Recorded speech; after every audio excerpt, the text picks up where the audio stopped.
नमस्कार। आज तीसरा दिन है अली खामनेई के अंतिम संस्कार का। और अली खामनेई का अंतिम संस्कार जब होता है तो एक ईरान उमड़ पड़ता है।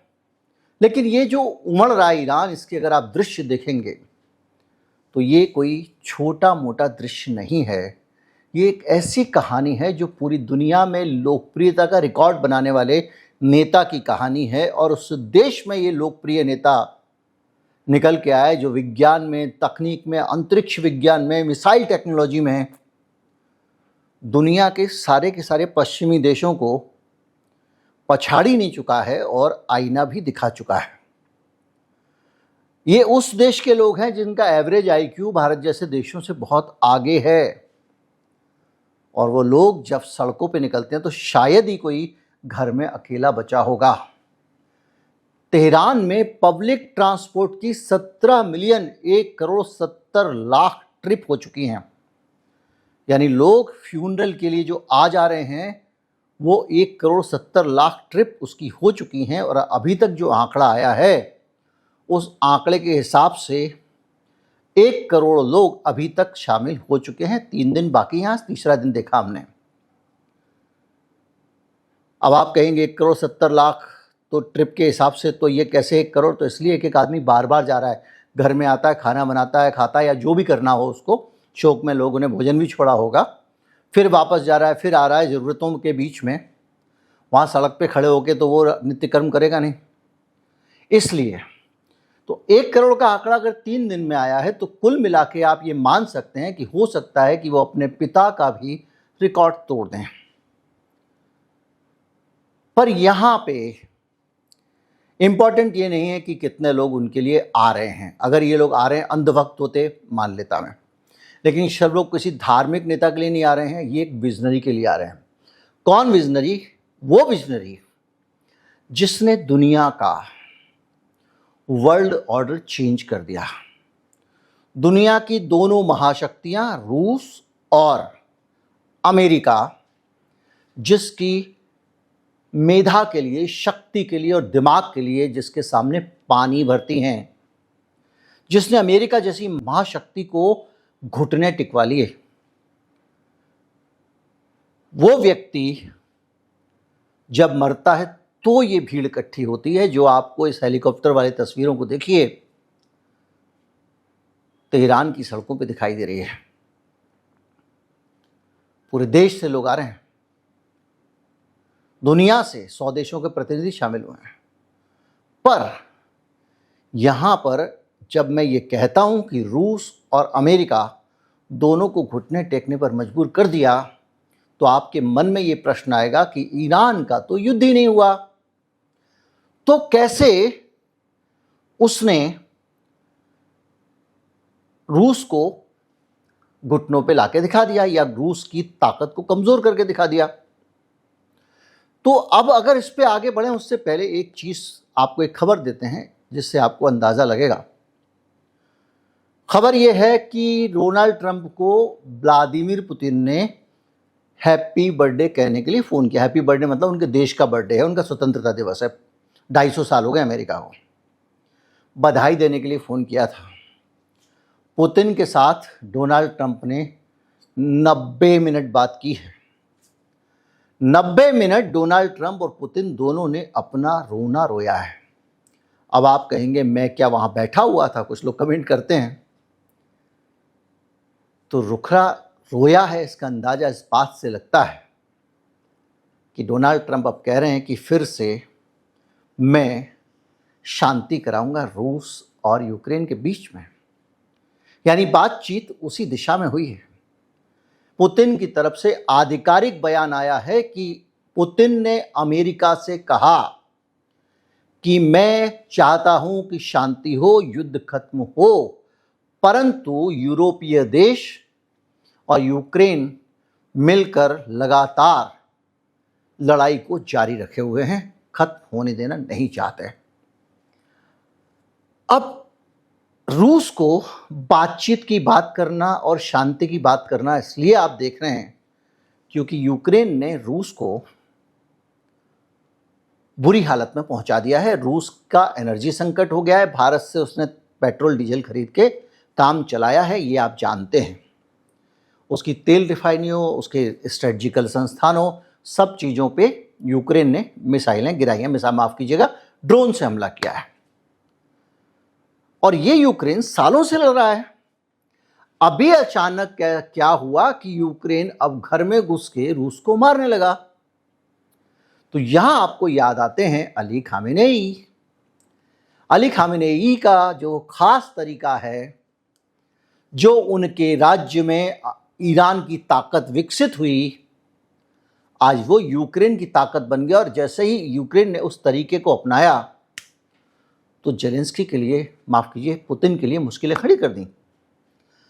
पुतिन खुद ईरान के ड्रोन से हालत खराब किए हुए थे यूक्रेन की, पर यूक्रेन ने ड्रोन तो बना लिए थे, ड्रोन की फैक्ट्रियां भी थी, पर वो रूस को हरा नहीं पा रहे थे।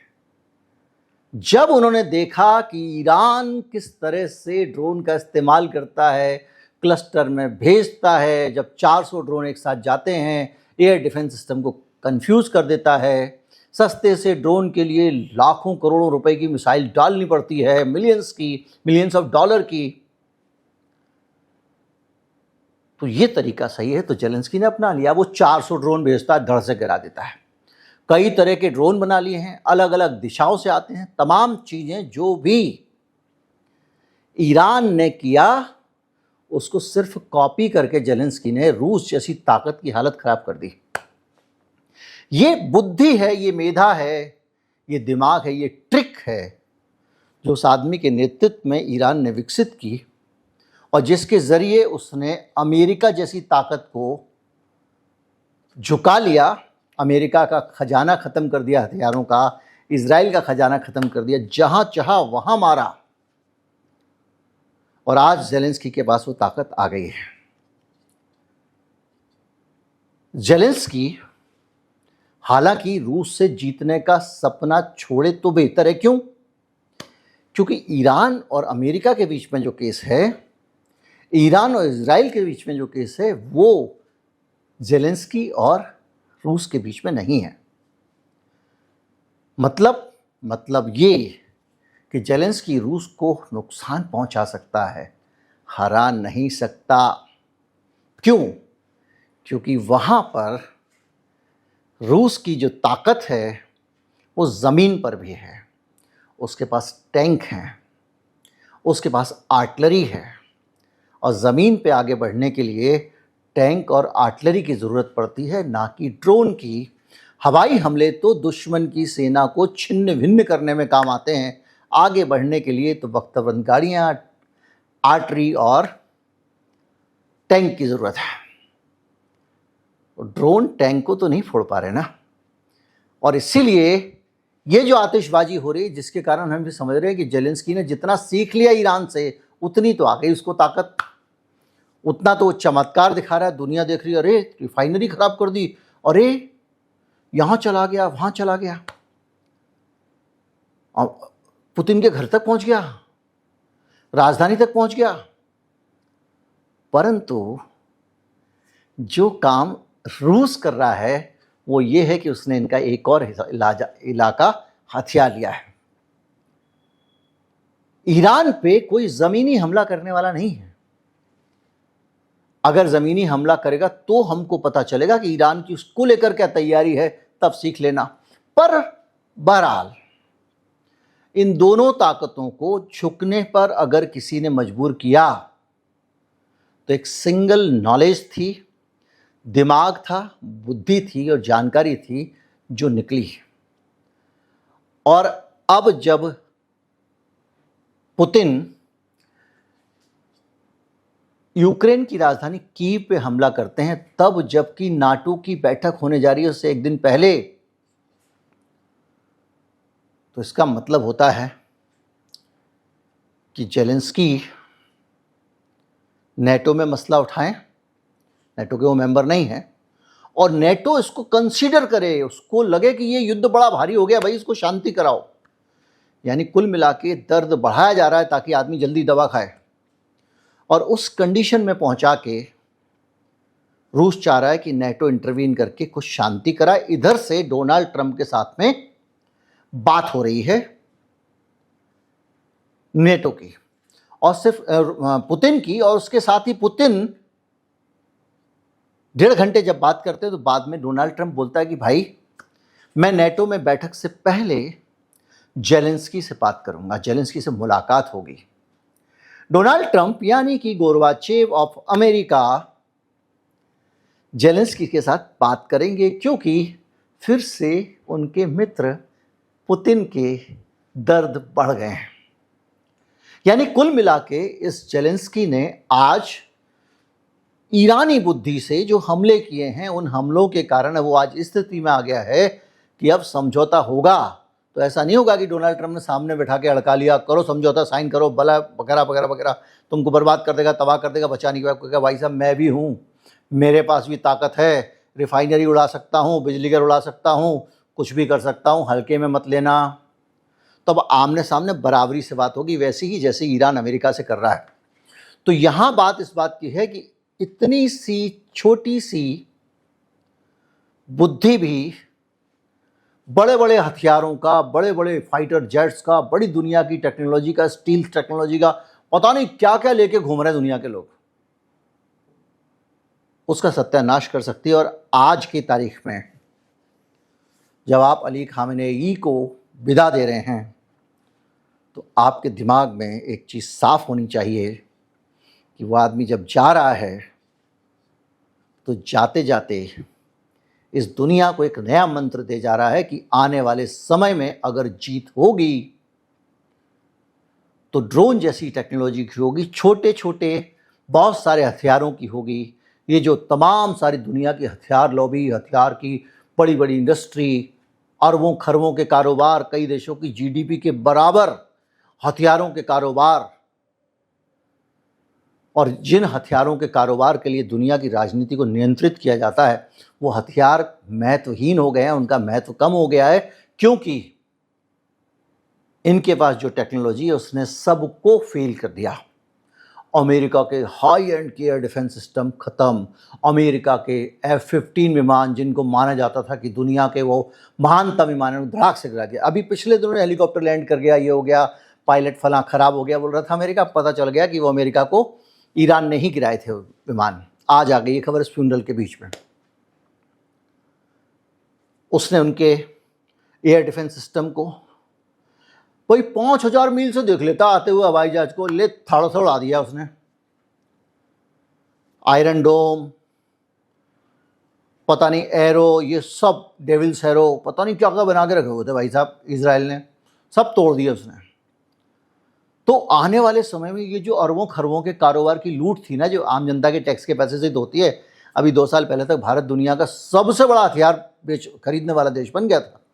जिस देश में 80 करोड़ लोग भूख से मर रहे हैं, इलाज नहीं है, पढ़ाई नहीं है बच्चों के लिए, तो दुनिया में सबसे ज़्यादा हथियार खरीद रहा है।